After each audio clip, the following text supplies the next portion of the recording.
आज हम पढ़ेंगे अपमार्जक। अपमार्जक को इंग्लिश में हम डिटर्जेंट कहते हैं। अपमार्जक का अर्थ होता है साफ करने वाला या मैल हटाने वाला। साफ करने वाला या मैल हटाने वाला। अपमार्जक का उपयोग हम करते हैं कठोर जल में जो गंदगी होती है ना, उसको आसानी से हटाने के लिए। जैसे साबुन का उपयोगिता कीजिएगा कठोर जल में, उसको माने गंदगी को हटाने के लिए, तो उसमें परिश्रम ज़्यादा लगेगा, कठिनाई ज़्यादा होगी। इसके लिए अपमार्जक का उपयोग करते हैं। अपमार्जक को कुछ नहीं समझिए, हिंदी भाषा में एकदम सरल तो सरफ।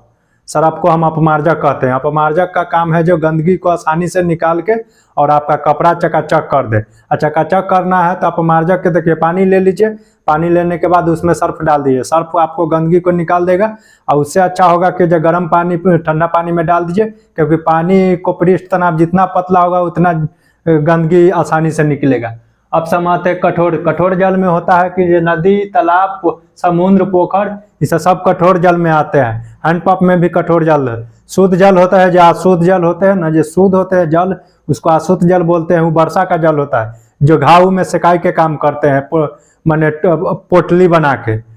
पर शुद्ध जल है, अशुद्ध जल वो वर्षा का जल। अब समाते हैं, देखिए इसमें कठोर जल में क्या क्या होता है। कठोर जल में H2O होता है प्लस Ca होता है या माने Mg होता है। यानी Ca का मतलब कैल्शियम होता है या मैग्नीशियम होता है, दोनों में से एक होता है।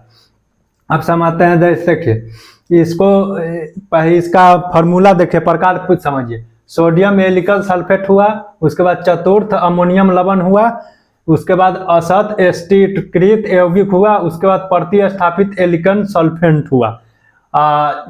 सोडियम एलिकन सल्फेट में उदाहरण हुआ उसका सोडियम लॉरेंस सल्फेट, जिसमें ज़्यादा रहेगा उसमें ज़्यादा झाग बनाएगा। जैसे टूथपेस्ट हो गया, उसके बाद शेविंग क्रीम हो गया, उसमें ज़्यादा सोडियम लॉरेंस सल्फेट का उपयोग होता है जो झाग बनाता है। जिसमें ज़्यादा जितना रहेगा माने सोडियम लॉरेंस सल्फेट, उसमें ज़्यादा उतना झाग बनाएगा।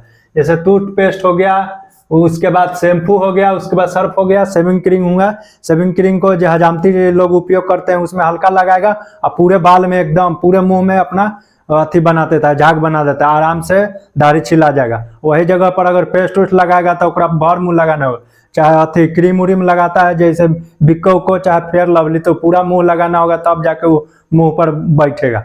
अब समझते हैं इसको। ये पेप्सी और कोको कोला में क्या होता है। पेप्सी और कोको कोला में होता है फास्फोरिक एसिड।